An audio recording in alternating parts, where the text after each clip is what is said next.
بسم اللہ الرحمن الرحیم۔ شروع کرتا ہوں اللہ کے پاک نام سے جو بہت بڑا مہربان نہایت رہنے والا ہے۔ دوستوں، بہنوں، بھائیوں، بزرگوں، السلام علیکم ورحمۃ اللہ وبرکاتہ۔ ہمارے اس چینل میں تاریخ اسلام کی ہم دولت عثمانیہ کو بیان کریں۔ آج اس کی 70 نمبر قسط ہے۔ تو دوستو، 76 نمبر قسط میں ہم بیان کر رہے تھے کہ برٹش حکومت ہے، پارلیمنٹ کے ایک ممبر جوزف کیمن کی ایک تقریر کا اقتباس بھی بے اہمال نہ ہوگا، جس سے ظاہر ہوتا ہے کہ برطانیہ کے ارباب حکومت ترکی میں دستوری حکومت کے قیام کو کس نظر سے دیکھتے تھے۔ مسٹر کاوین 31 جنوری سن 1880 کو انگلستان کی خارجی پالیسی پر تقریر کرتے ہوئے کہتے ہیں، ترکی میں سالوں سے ایک سرگرم اور محب وطن پارٹی موجود ہے جو اپنے عدالت کو مغربی طرز زندگی اور یورپین ضروریات کے مطابق بنانے کی کوشش کر رہی ہے۔ اس پارٹی کا سیدھا سادہ پروگرام یہ ہے کہ اس جزیرہ نما کی مختلف قوموں کو باہم ملا کر ایک متحدہ حکومت قائم کی جائے، جس کی بنیاد سب کی مذہبی اور سیاسی مساوات پر ہو۔ فؤاد پاشا اور علی پاشا نے ان اصولوں کے لیے مدت تک جدوجہد کی، اور اب انہی اصولوں کو اسی خلوص کے ساتھ مدت پاشا اور ان کے حامی پیش کر رہے ہیں۔ ہر مذہب اور قوم کے لوگ ایک ہی سطح پر رکھے جائیں گے۔ اس پروگرام کی تائید عیسائی اور مسلمان دونوں یکساں طور پر کر رہے ہیں، مگر ان ترک مسالین کو مخلصانہ کوششوں کا ذکر جس حقارت کے ساتھ انگلستان کے لبرل سیاستدان کرتے تھے، وہ اس بحث کے منجملہ دیگر تامقابل افسوس واقعات کو ایک نہایت تکلیف دہ اور افسوسناک واقعہ تھا، جو بھی ترکی دستور پر آوازیں کستے ہیں۔ یقیناً یہ لبرل گورنمنٹ کے حامیوں کا کام نہ تھا کہ وہ اس کے لیے تحقیر اور احتجاج کا طریقہ اختیار کر دے۔ بلا شبہ ایسی حکومت کے قیام کا تصور ناممکن نہیں ہے جس میں مسلمان اور عیسائی دونوں متحد ہوں، اور جو مہلک اثر اس وقت قسطنطنیہ پر غالب ہے وہ ترکی کی سیاسی زندگی سے دور کر دیا جائے۔ 23 دسمبر سن 1876 کو جس روز کا قانون اساسی کا اعلان ہوا تھا، قسطنطنیہ میں دولت عظمیٰ کے نمائندوں کی کانفرنس منعقد ہوئی۔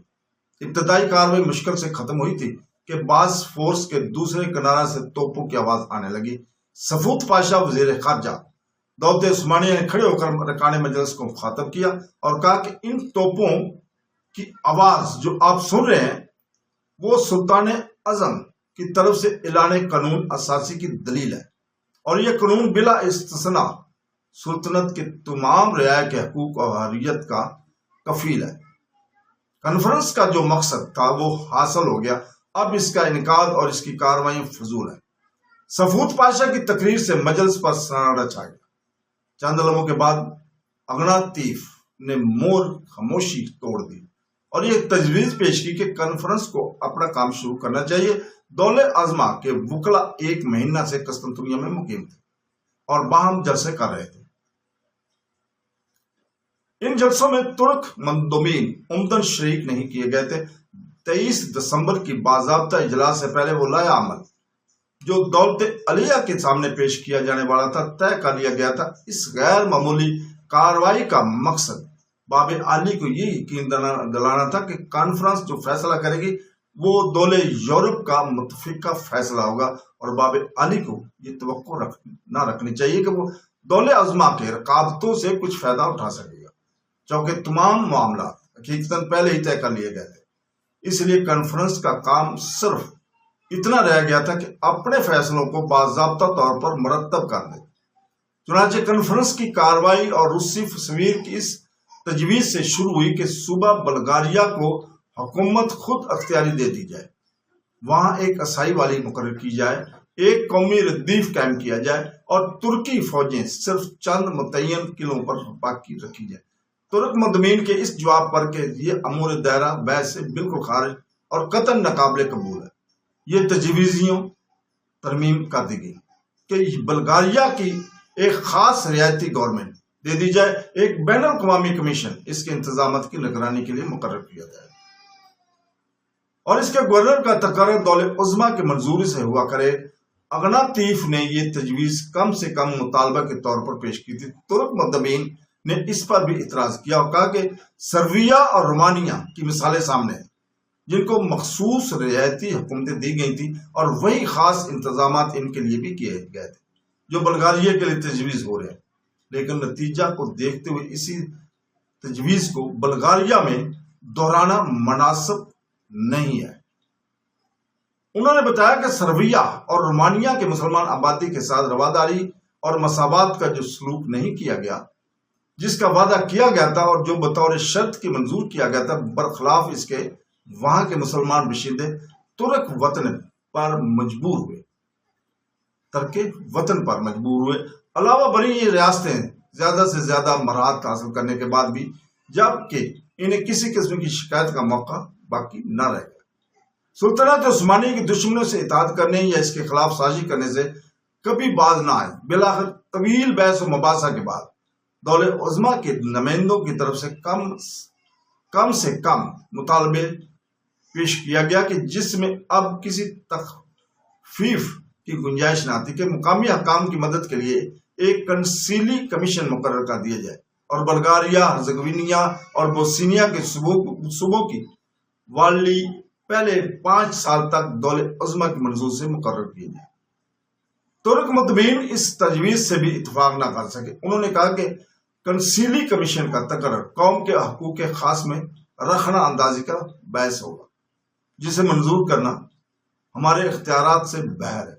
اس کے علاوہ ایک عملی دشواری یہ بھی ہے کہ ان صوبوں کے لیے کوئی مخصوص انتظام کر دینے سے سلطنت کے دوسرے صوبوں میں بے اطمینانی پیدا ہو جائے گی اور غالب ہے کہ بعض میں شورش بھی رونما ہو جائے۔ انہوں نے اس بات پر خاص طور سے زور دیا کہ یہ موقع سلطنت کے کسی ایک حصہ کے لیے مخصوص مراحت حاصل کرنے کا نہیں ہے،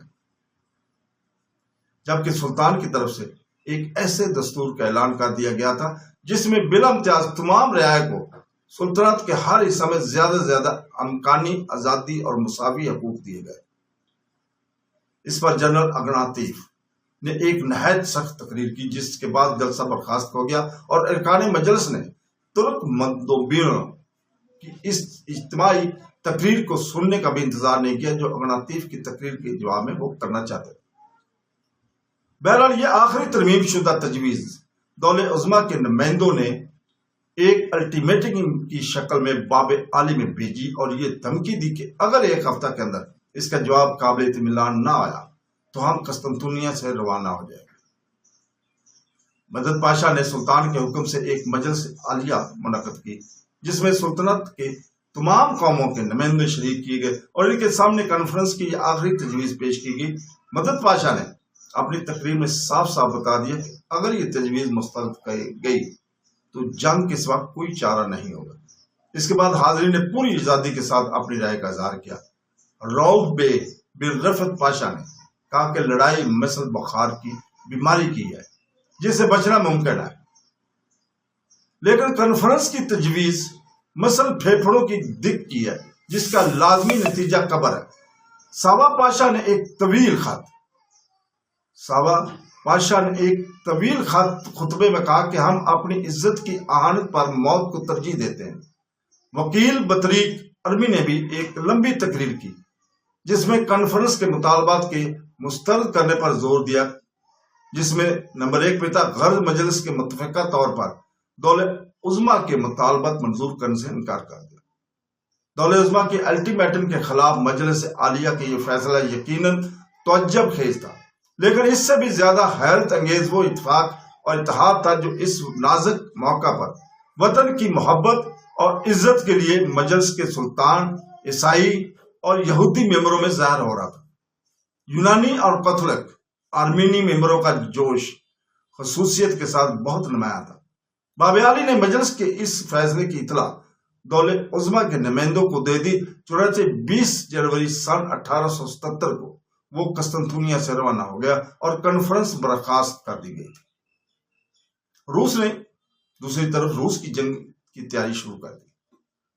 16 اپریل سن 1877 کو اس نے رومانیہ کے ساتھ اس شرط پر کہ اس کی آزادی اور خود مختاری تسلیم کر لی جائے گی ایک معاہدہ کر لیا جس کے مطابق روسی فوجوں کو رومانیہ کے علاقوں سے گزرنے کی اجازت مل گئی تھی۔ اس کے بعد 24 اپریل کو روس نے دولت عثمانیہ کے خلاف باضابطہ اعلان جنگ کر کے اپنی فوجوں کو عثمانی سرحدوں کے عبور کرنے کا حکم دیا، اور 5 روز کے بعد مونٹی نیگرو نے بھی صلح توڑ کر اثر نو جنگ شروع کر دی۔ روس نے پہلے ہی کافی تیاری کر لی تھی۔ رومانیہ کے علاوہ اس نے آسٹریلیا کی طرف سے بھی اطمینان کر لیا تھا۔ زار نے ناٹ مین شہنشاہ آسٹریلیا سے خود ملاقات کر کے اسے مطمئن کر دیا تھا کہ وہ قسطنطنیہ پر قبضہ کرنے کا مطلق ارادہ نہیں رکھتا۔ نیز یہ معاہدہ بھی کر لیا تھا کہ اگر اس جنگ میں آسٹریلیا غیر جانبدار رہا تو بصورت فتح بوسنیا اور ہرزیگوینیا کے صوبے اس کے حوالے کر دیے جائیں گے۔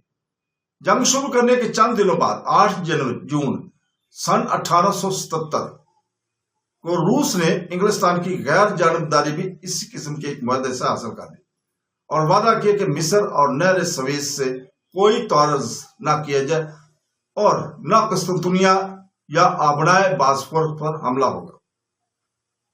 اب بحر اسود پر ترکی بیڑا قابض تھا، اس لیے روسیوں کے لیے اس کے سوا کوئی چارہ نہ تھا کہ رومانیہ کی راہ سے حملہ آور ہوں۔ اہل رومانیہ نے نہ صرف روسی فوجوں کو اپنے ملک سے گزرنے کی اجازت دی بلکہ ان کے امیر شہزادہ چارلس اور وزیر اعظم نے ملکی پارلیمنٹ پر دباؤ ڈال کر یہ تجویز بھی منظور کرا لی کہ روس کی حمایت میں رومانی فوجیں بھی میدان جنگ میں روانہ کر دی جائیں گی، لیکن روسی جنرل گورچاچوف نے رومانی فوجوں کی خدمات قبول کرنے سے حقارت کے ساتھ انکار کر دیا۔ باب علی نے رومانیہ کا یہ طرز عمل دیکھ کر جو دولت علیہ کے ایک باج گزار ریاست تھی رومانی شہر کا کلفات پر گولہ باری کا حکم دیا۔ رومانیہ نے اس کے بعد باضابطہ طور پر اعلان جنگ کر کے اپنی آزادی پر خود مختاری اعلان کر دیا۔ 22 جون 1877 کو روسی فوجوں نے دریائے ڈینوب کو عبور کر لیا اور اب بلغاریہ میدان جنگ بن گیا تھا۔ 27 جون کو انہوں نے سیٹو اور پھر وہاں سے آگے بڑھ کر 7 جولائی کے ٹرنو پر جو بلغاریہ کا قدیم پایا تخت تھا قبضہ کر لیا۔ اس کے بعد جنرل گورکو کو بلکان کو طے کرتا ہوا درا شبکا پر حملہ آور ہوا اور اسے ترکوں سے لے لیا۔ روس کے لیے اب اور نہ وہاں سے قسطنطنیہ کا راستہ کھلا ہوا تھا۔ اس نازک موقع پر سلطان فرانسیسی نو مسلم محمد علی کو جو کریٹ کا گورنر جنرل تھا تمام عثمانی افواج کا سپہ سالار اعظم مقرر کر کے روسیوں کے مقابلے میں روانہ کیا۔ محمد علی کے پہنچتے ہی جنگ کا نقشہ ہی بدل گیا۔ جنرل گورکو اپنے بلغاری حلیفوں کی مدد کے باوجود سٹار از گورا میں شکست کھا کر کوئے بلکان کی طرف بھاگ گیا۔ اسی اسنا میں عثمان پاشا اور دین سے نکل کر پولونا میں آ گئے تھے جو دریائے ڈینوب کے جنوب میں 20 میل کے فاصلے پر واقع ہے۔ جنرل شولڈر نے حملہ کرنے میں عجز کی مگر اس کی فوج کو نہایت بے ترتیبی کے ساتھ پسپا ہو کر نائکو پولیس میں پناہ لینی پڑی۔ اس کے بعد ایک دوسری روسی فوج جنرل کروٹنز کی قیادت میں آگے بڑھی لیکن اسے بھی اپنے 8000 مقتول میدان جنگ میں چھوڑ کر بھاگنا پڑا۔ پولونا کا چھوٹا سا شہر روسی فتوحات کے لیے سب سے بڑا سنگ راہ ثابت ہوا۔ مسٹر ایلین فلپس اس موقع پر لکھتے ہیں اب جنگ کا سارا نقشہ بے یک بدل گیا تھا۔ زار ریگر قسطنطنیہ پر فاتحانہ شوکت و جلال کے ساتھ پیش قدمی کرنے کا وہ خواب جو باوجود گزشتہ تلخ تجربات کے روسی اب تک دیکھ رہے تھے نسبتاً منسا ہو گیا تھا۔ فی الحال تو یہ معلوم ہوتا تھا کہ سلطنت عثمانیہ نہیں بلکہ روسی سلطنت موت اور حیات کی کشمکش میں مبتلا ہے اور تمام یورپ کی نظریں انتہائی بیم ورجا کے ساتھ اس محاربہ پر جمی ہوئی تھی جو بلغاریہ کے ایک معمولی شہر کے گرد و نما تھا جس کے انجام سے سارے مشرق کی قسمت وابستہ تھی۔ روسی مستقر جنگی میں اس خطرہ کا پورا احساس تھا۔ گرنیڈ ڈیوک نیکولس نے محمد علی کی نقل و حرکت پر نظر رکھنے کے لیے فوج کا ایک حصہ چھوڑا اور فوج کے اصلی حصوں کو جس کی تعداد 70,000 تھی ہمراہ لے کر بسرت تمام پولونا پہنچا۔ یہاں پہنچ کر 11 ستمبر کو اس نے ایک زبردست حملہ کیا جس کے متعلق امید وا سکتی کہ وہ پچھلی ناکامیوں کی کافی سے زیادہ تلافی کر دے گا۔ اس کا انجام سنگین تر ہوا۔ اس میں شک نہیں کہ دائنے بازو پر رومانیوں اور بائیں بازو پر سوکولف نے ترکی مقامات پر قبضہ کر لیا، لیکن مرکزی حملہ خوفناک خون ریزی کے ساتھ، جس میں 16,000 مقتول اور مجروح ہوئے، پسپا کر دیا گیا۔ ان سب سے زیادہ تلخ گیس وہ خبر تھی جو ایشیا سے موصول ہوئی، جہاں مختار پاشا نے روسی حملہ آوروں کو، جو میکلا قاف کے زیر کمان تھے، سرحد پار بھگا کر غازی کا لقب اختیار کر لیا تھا۔ پے در پہ 3 حملوں میں ہزیمت اٹھانے کے بعد روسیوں کو اندازہ ہو گیا تھا کہ پولونا کو فتح کرنے کے اس کے سوا کوئی صورت نہیں کہ اس کا محاصرہ سختی سے کر لیا جائے۔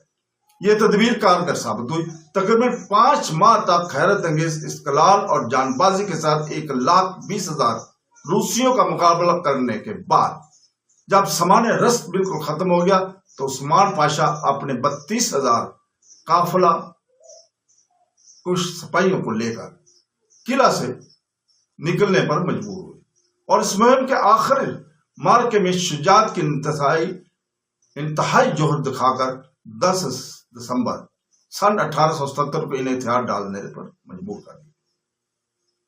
ایشیا میں بھی ترکوں کو متحد شکستیں ہوئی۔ روسیوں نے دوبارہ سرحد کو عبور کر کے کارس، ارض روم اور ترابزون پر قبضہ کر لیا۔ سرویا کا یہ موقع بہت غنیمت معلوم ہوا۔ اس نے دولت علیہ کے خلاف جنگ کر کے نیش کے اہم شہر کو فتح کر لیا۔ دوسری طرف مونٹی نیگرو، اسپیس اور اوڈیسنو پر قابض ہو گیا۔ پولونا کی تسخیر کے بعد جنرل گورک کو روسی فوج کے بڑے حصے کو لے کر صوفیہ کی طرف بڑھا اور 5 جنوری کو اس پر قبضہ کر لیا۔